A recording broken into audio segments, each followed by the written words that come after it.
welcome to Cooking Together Generations, episode 19. Today, old Grandpa's by himself in the kitchen. Well, he's got Brock behind the camera today. Amanda and cameraman Chris are on a little trip to go to a wedding, so it's up to Grandpa to do the episode today. So I had a lot of questions after I did the Eggonomics episode, which I can't remember which number, but you can see it on the website if you want, about eggs. So they had been asking me about boiled eggs, about how to poach an egg. So that's what I'm going to show you this morning. First of all, I'm going to turn my little cast iron skillet on over here because I want to do a little ham to go on the bottom of my poached egg. So we're going to put a few little slices of ham in here. Skillet's already kind of warm, so we warmed it up earlier. We'll let that go while our water is heating up over here for our poached egg. I've got my little slices of bread ready to go. We might use a little olive oil in here. How about that to help that ham? Okay. Now, I'll let that go. When poaching an egg, it's important you can bring the water up, but when the water starts rolling boil, you want to turn it back down. You don't want that rolling boil. Now, there are a lot of ways to poach an egg. This is the shallow way to poach an egg. I've got about an inch of water in the pan. You can see it's just starting to bubble up there. We'll let that come up to a little better boil. I'll kind of flip my ham over here so we can kind of get in on one side. Yeah, like that. Now it's starting to get there. I'm doing this so I can show you where to stop and where to start. And now I have this on high. As soon as we get a little more of a boil, which is about there right now, we're going to turn this down a little bit. Try just to maintain that boil right there. And always crack your egg into a little bowl, so when you get ready to insert it in the water, you can get it down in there close to do it. And that'll cook all the white together. Now, I've got a little white vinegar in this water, and that will help hold the white together, and you can see there.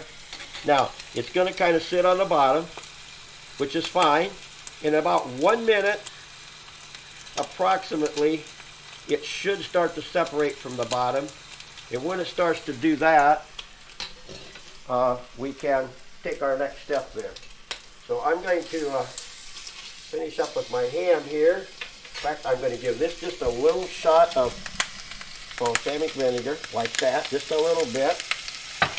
And we're going to shut our skillet off here. Our egg's doing just fine. We're going to pop this on top of our toast over here and be ready for our egg when it comes up there. That's starting to look pretty good. Now what you can do is, when the egg gets like that, you see the top there?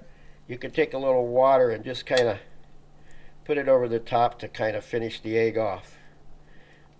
Yeah, it's just finishing, okay?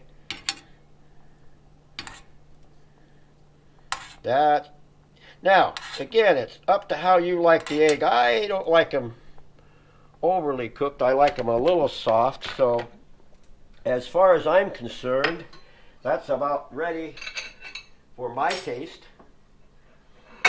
So I'll get my little plate here and get ready to plate it.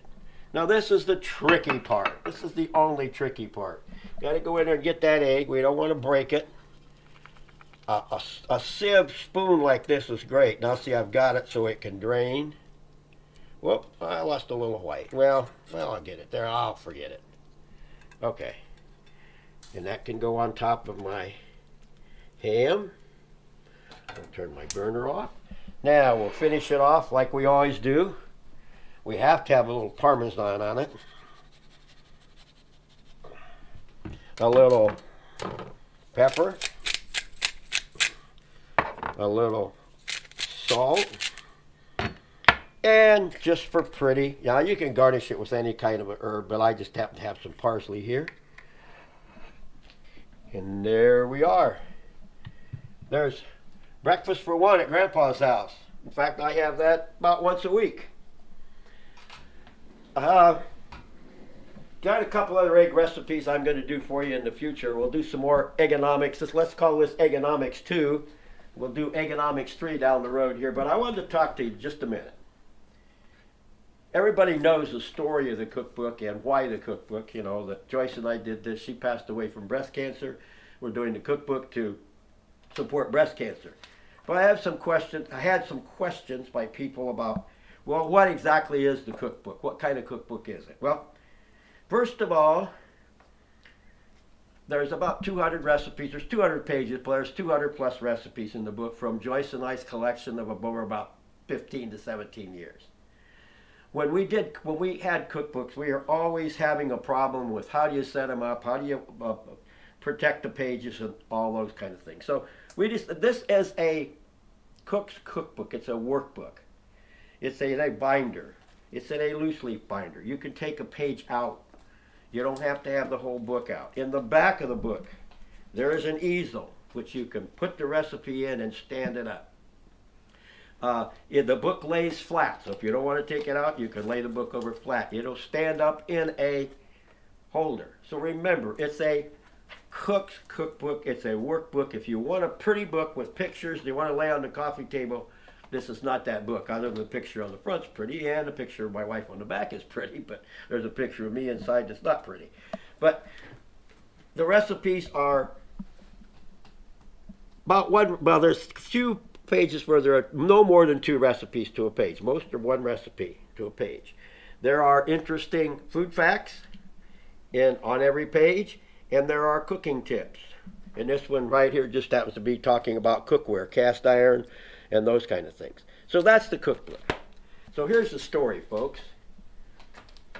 I'm trying to sell 500 cookbooks by Christmas so that the Susan G. Komen Breast Cancer Association gets a nice big check.